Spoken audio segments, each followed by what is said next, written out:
Hello and welcome to the social graph. A social graph is a diagram that illustrates interconnections among people, groups, and organizations in a social network. The term refers to both the social network itself and a diagram representing that network, as you can see above. Individuals and organizations, called actors, are nodes on that graph. Interdependencies, called ties, can be multiple and diverse, including such characteristics or concepts as age, gender, race, political affiliations, club memberships, occupation, education, and socioeconomic status. These are all pieces of information that are shared on a social graph, and it tells a compelling story to the business as to why people are connected with one another. Again, what exactly is a social graph?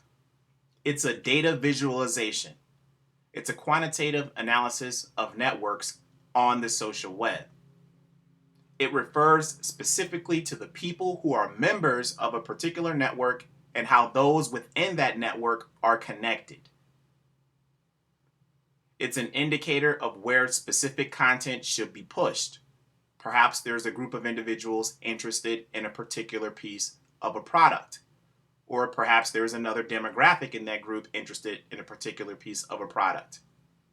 It's a framework for understanding the relationships that develop within a network and provide an efficient description of the way in which these participants are connected. Wouldn't you want to know why people are associated with one another if you are a business? If you're promoting and marketing toward an individual and that individual is interested in your product, wouldn't you want to know who his or her affiliates are as well? Perhaps they may be interested in your product also. It's also a connection of links, interactions, and other activities that define a social network. The social graph and social network are both interchangeable terms, in case you were wondering. Like-mindedness drives association. Association can equate to engagement, and engagement can equate to advocacy. Relationships are built between people who have some evident characteristics in common. The question is, how do we identify these individuals? It's not necessarily an easy task. Luckily for us, we have search engines that help us to better identify these people in an expeditious form. Search sites such as Twilio, which is considered to be the Twitter Yellow Pages, can help us to identify individuals based on specific physical locations, personal and professional interests, and other shared interests. When we look at a united versus a fragmented community, a united community are a community of individuals that have a shared interest. Therefore, there is direction. A fragmented community or a segmented community are a community of individuals that don't have a similar interest. They've been randomly placed in this community environment and they're having discussions about all kinds of things all over the radar. When we take a look at homophily, homophily is love of the same. We have two different types of homophilies on the social web. We have a status-based homophily and a value-based homophily. A status-based homophily are considered to be credentialed or titled individuals that associate with each other, such as doctors, nurses, officers, or even lawyers. They're part of a particular profession and they have a title. So there's a certain sense of prestige there. These individuals can relate to one another. A value-based homophily are individuals that share an association based on shared interests, lifestyles, passions, or causes without specific regard for a status or a title. So these are the different types of individuals that engage and interact on the social web. And again, you'll get a higher level of engagement and interaction between individuals based upon who they are and what they represent. Social graphs also spread information. What difference do 1,000 connections make if nothing is flowing between them? Similar interests also equate to increased engagement, as I stated in the previous slide.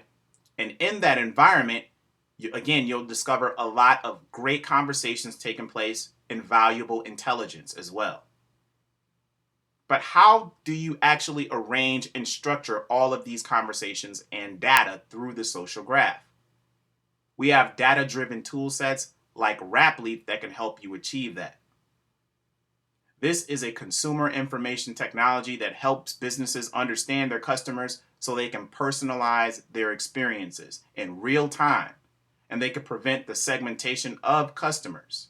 And they can also understand customer penetration across all social media and plan marketing campaigns in a more strategic approach. They can also find influential customers for customer relationship management initiatives as well. So you definitely want to understand how your customers are connected and what they are interested in. There's a lot of quantitative data to be had there and to be accessed that can definitely help an organization realize exactly what they need to do to be successful in social business. What are some of the tools that power a social graph? Well, some of the components include content exploration, friendship development. The more active the relationship encouragement is, the stronger the resulting social experience is because you'll get those rich conversations among community participants. Also, social media platforms, that goes without saying. You have to have the right environment that fosters these interactions between participants. Social applications, as we've stated before, are an extension of functionality within a social media platform. These also help to foster these interactions among community members. Balanced interaction and contribution of all members is essential. You want to make sure people want to contribute, and you also want to make sure that people are actually contributing. So you need to be the catalyst for engagement. Basic social software platform disadvantages include the lack of automated support for suggesting relationships.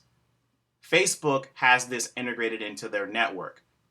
Oftentimes, if you have affiliations with individuals that have affiliations with other individuals that have mutual friendships, they will suggest friends to you. They'll do the same with LinkedIn, and they'll do the same with Twitter as well. Perhaps you might want to befriend this person. Perhaps you might want to follow this person based on your interest. So that is that automated support for suggesting friendships or relationships or connections. These are essential, again, to the success of any social business and building a healthy online community with individuals that have similar interests. The use of the social graph in business.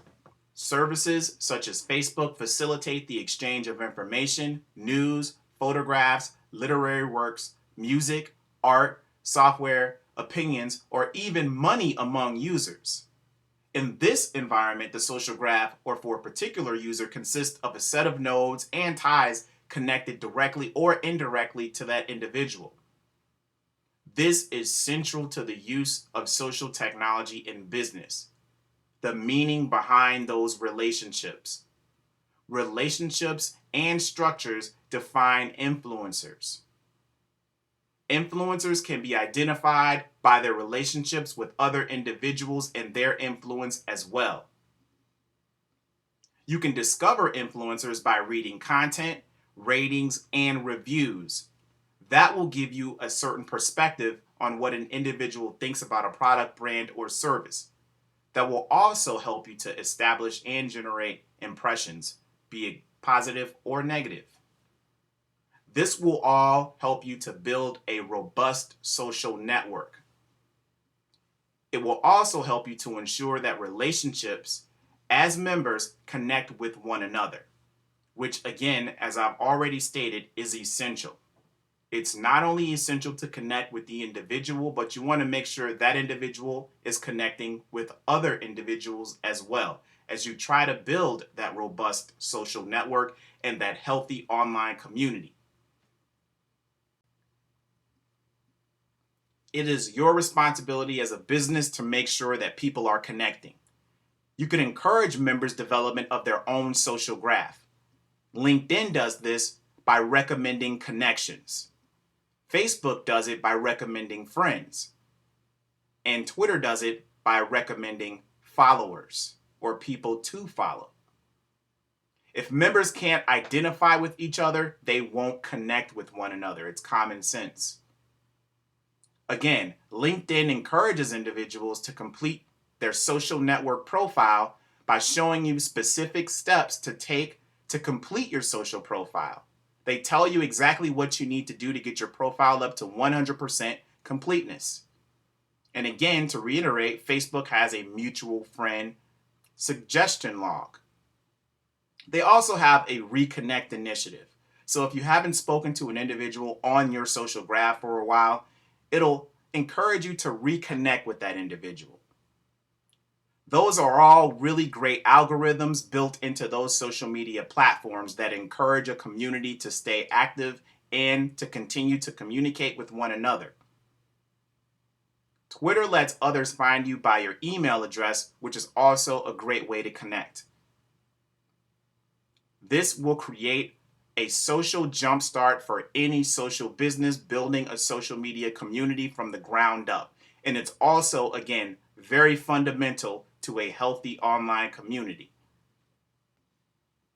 Having a business presence on a personal and professional network like LinkedIn, Facebook, or Twitter is now considered entry stakes for most businesses and organizations, in the same way that having a website is considered for most as a must-have. Let's take a look at how LinkedIn establishes relationships by way of value. LinkedIn has something called first-degree connections, where they recommend connections based on discipline or profession. This taps directly into the value of those relationships, and it also helps to build and nurture that online community. It connects customers, partners, employees, and provides a catalyst for innovation, collaboration, and the drive of loyalty and advocacy. These are all important components and pillars of a successful online network and any social business initiative. Malleable social networks are a really, really interesting concept. It's a social network that reconfigures itself dynamically based on what a particular member is doing right now.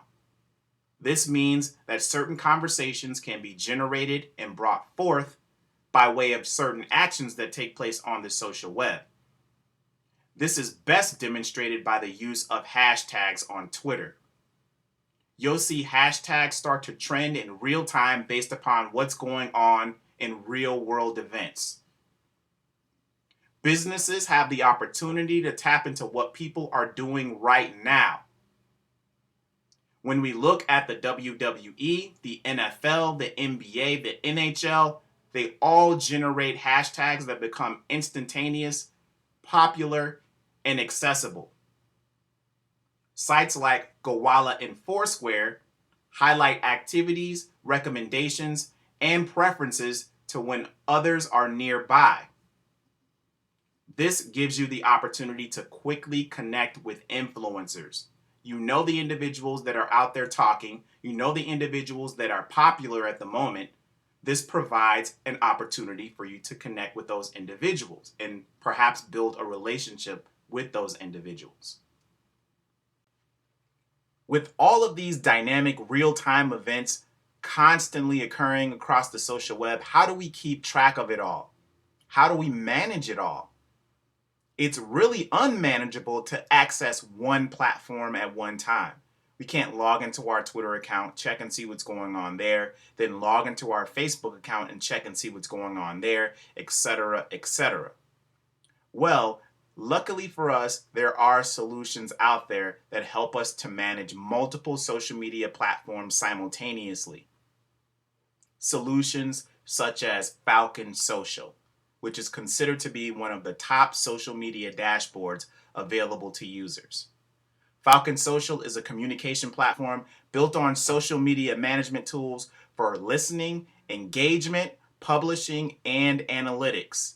So you get a holistic view of exactly what's going on, and they are all broken up into different categories as to what the hot trend is at the moment, who's tweeting the most, how many comments people are contributing on Facebook, whatever the case may be. You get a holistic view of exactly what's going on in your social media network, opposed to have to independently access each platform one at a time. And that's something that you definitely want to stay away from. It can be both time consuming and very unproductive. So take a look at Falcon Social. One of the responsibilities of me as the instructor of the course is to provide you with the tools to be able to carry out your social business initiatives. Let's also take a look at a few comparable alternatives to Falcon Social. We previously took a look at Hootsuite as one of the more popular social media dashboards available to businesses. Now let's take a look at even more alternatives. We'll start off with Fanpage Robot, which is pictured on the right. In addition to that one, we have Market Me Suite, Gremlin, Cocoon, Sprout Social, Sendable, Viral Heat, and Media Funnel. These are all considered to be viable alternatives for social media dashboards. Falcon Social is considered to be probably the most popular of the bunch, followed with Hootsuite, but depending on how much money you're willing to invest and the ease of use, one of these will fit your needs. Some of them are more expensive than the others, and some of them are easier to use than the others. So how will you view your social web? Will you view it one page at a time, one platform at a time? Or will you give yourself a holistic view of what's going on across your entire social web? Whether it's Facebook, LinkedIn, Twitter, YouTube, it doesn't matter. All of these dashboards support many or all of these sites. Again, when you look at the alternative solutions here and you come down to a decision on which fits you, it's all going to depend. Some of these dashboards support certain platforms. Some of these dashboards support all platforms. So that's going to definitely play a role in your decision process. However, again, there is something for everyone, and there are also additional solutions out there on the social web if you type it into Google. So make sure you, as the social business, are being more productive and proactive as it pertains to tapping into the value of those conversations and hot trends taking place out there on the social web. Make sure that you keep your finger on that pulse of what people are discussing and position yourself to be successful in social business by taking advantage of using one of these social media dashboards. Keep yourself in the know, keep the blinders off and your eyes open. These dashboards will help you to achieve that. The social graph governs the visual aspect, signals, and markers that identify the influencers, leaders, and experts. When we take a look at adjacency, we're looking at the connectedness of individuals on a network. How connected are they? How many individuals do they have that subscribe to their blog, follow them on Twitter, like them on Facebook, or connect with them on LinkedIn? That's a very, very important aspect when it comes to identifying what's considered to be a person of high influence. When we look at centrality, we're speaking about the relative importance of an individual in that network, and that's oftentimes, again, defined by their connections. The use of graph analysis and visualization tools help organizations determine who matters to whom and why. And there are lots of tools that you have access to, tools, solutions, applications that will help you to better spot these influencers. The social graph is also a useful conduit in spreading content, thoughts, ideas, words, pictures, and videos. It helps you to spread content further. It helps with your reach. When we look at tweeting and retweeting, that can also be connected to reach. When you retweet something, then individuals on your network or your social graph are going to see what you retweeted from another individual that they're not connected with.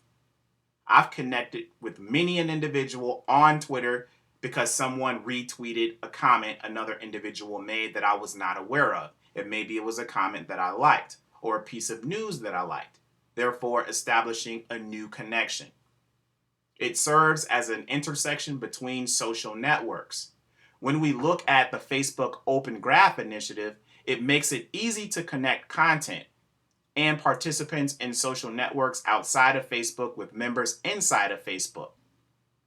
What I'm speaking about here is the Like plugin feature. Like has been integrated into many different social media platforms and databases online. If I go to IMDb, the Internet Movie Database, they have the Like plugin there. It's considered to be an open graph protocol, something that other platforms can use, meaning it's not proprietary to just Facebook alone. The Like function helps to connect individuals on social networks and creates that intersection between social networks. If I like something on IMDb, it'll actually go back to my Facebook page and it'll let individuals on my social graph and my Facebook page know what I liked. If it happens to be a movie, if it happens to be music, if it happens to be entertainment or sports, many of these sites include this Like plugin. So it drives social graph growth and it connects individuals again between social networks. When you look at a site like Mingle, it helps you to manage multiple social applications simultaneously, which many of us, from a business aspect, we have to manage and we have to multitask. And we also want a holistic view of exactly what's going on multiple social media platforms. Mingle will help you to accomplish that. The Open Graph Protocol is a protocol or set of rules which is used to integrate any web page into any social graph. For example, when taking a look at Facebook, that can be your social graph or social circle. That's going to be your home base. Once the web page is integrated, it behaves like the object of the social graph. When we look at that functionality, I made reference to IMDb. That's the web page. The Open Graph Protocol, which happens to be the Like feature, has been integrated with IMDb, and that connects that social network to Facebook. So you'll have users and participants from the IMDb community connecting and linking with individuals and participants from the Facebook community. And the same rule can be applied to any platform out there. The Like functionality, again, is not proprietary to just Facebook. It can be integrated onto other websites and social media platforms. This is an ideal way to connect your social graph and create that intersection amongst social media networks and social media platforms. Imagine building your very own social media network. Imagine not having to rely on networks that are pre-existing like Facebook and Twitter. Ning will help you accomplish this. It's number one in this specific solution in building your own social media network. It's an online service that helps you to cultivate, create, customize, and share your very own social media network. This is a screenshot of the Ning website, and yes, they do offer a trial version. You can try it for free. The length of that trial, I'm not quite aware of right now, but I believe it's 15 to 30 days, somewhere around that number. But again, consider all of the possibilities. You can customize your very own network, and they have very easy to use tools that'll help you build your own network that does not require any coding or programming knowledge. The tools are pretty seamless and user-friendly. They have community features, publishing tools, social integrations, smartphone and tablet ready. You can develop and design your own custom URL, And they also have privacy and security restrictions to make sure your network is secure.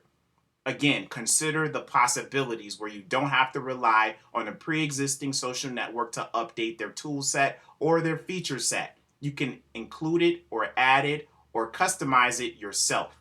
And again, Ning helps you to accomplish this.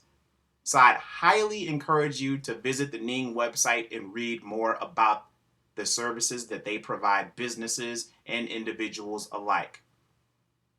The idea and thought of building and cultivating your very own social media network empowers the business and the community members as well.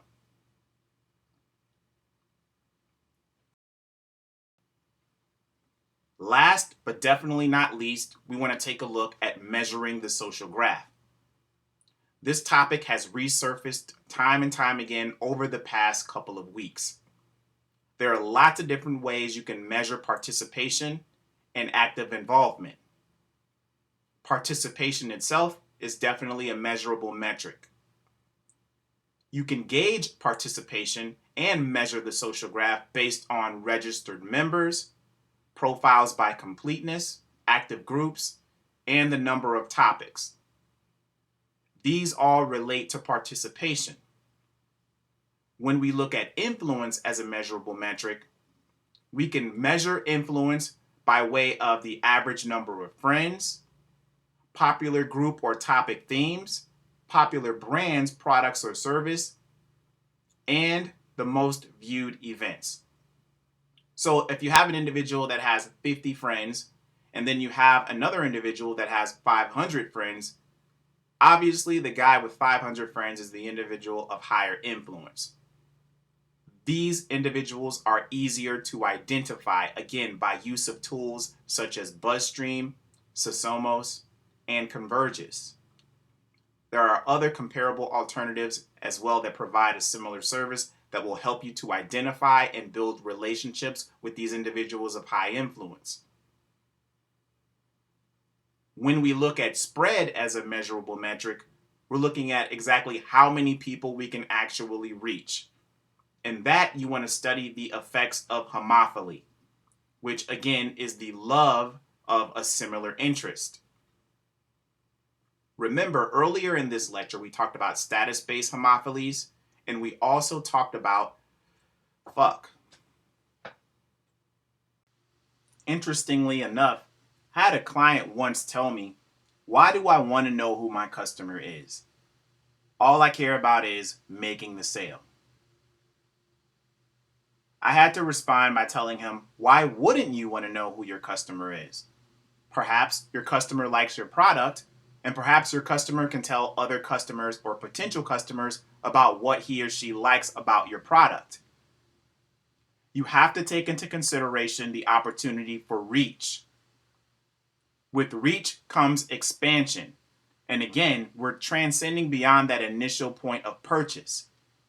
This individual that I spoke to was the manager and head of multiple car washes. He told me that his business continues to be successful because people come in and get their car washed.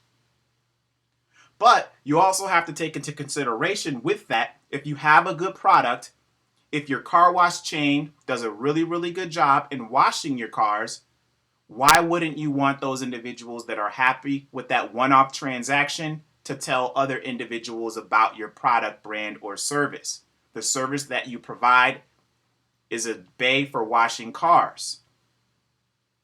They actually have a very good service. I've used it myself. So again, my rebuttal was, why wouldn't you want to know who your customer is, and why wouldn't you want to connect with your customer on an elevated level? This individual then questioned himself, maybe I do want to know who my customer is. It never hurts a business that's already successful to be more successful. I had another potential client down the line who owned a pizza business. Again, due to disclosure, I cannot really tell you exactly who these individuals are.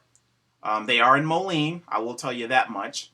However, this individual that owned a pizza business, he told me that he didn't really want exposure on social media because he was fearful that his business would increase exponentially, and he was already happy with the business he was getting. I thought that was a very, very interesting perspective. He was afraid of growing because of the exposure on the social web, because he makes a very, very good pizza.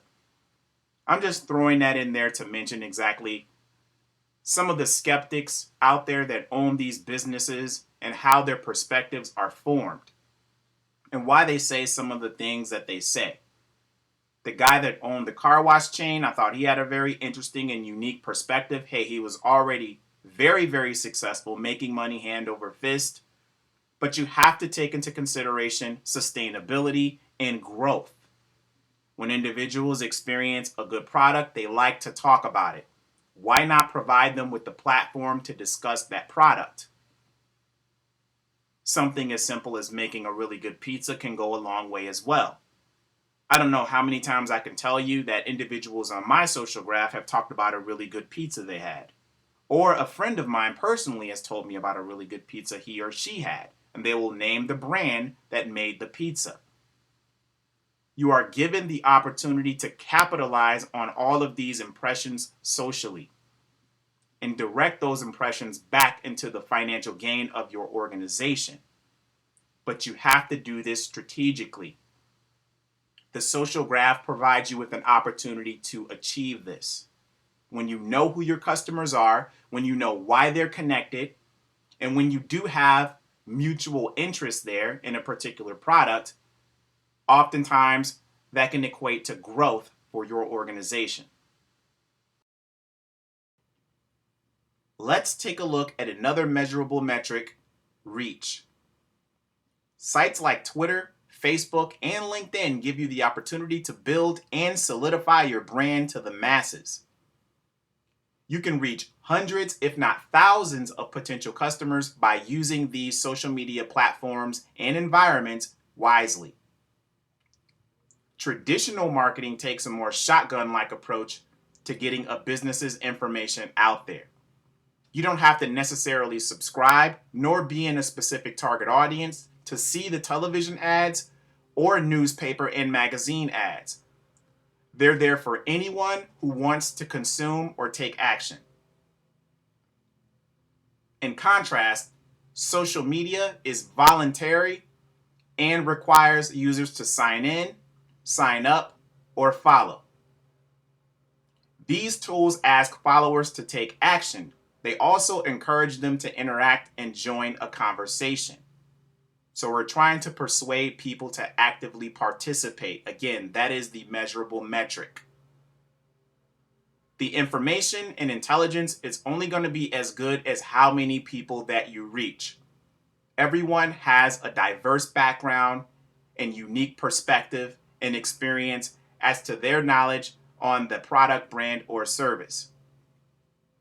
That conversation helps you to understand what is important to your customers, and it also puts you in a position and enables you to fine-tune your products and services. It also keeps you current and relevant. The more interaction you get, the more further your reach is, and the deeper the engagement is. You also increase the attraction aspect of your social business. This persuades people to actually buy into the community, depending upon how many people that you do connect with one another, how many people that you do reach. People are attracted to that. If you have a small social media community, that's not necessarily something that people are attracted to. However, if you have a large base community, again, you get multiple diverse, unique backgrounds, perspectives, and experiences, and people find value in that because they can usually find someone that has an aligned interest with what they're interested in. So reach, again, is a very important and measurable metric on the social graph.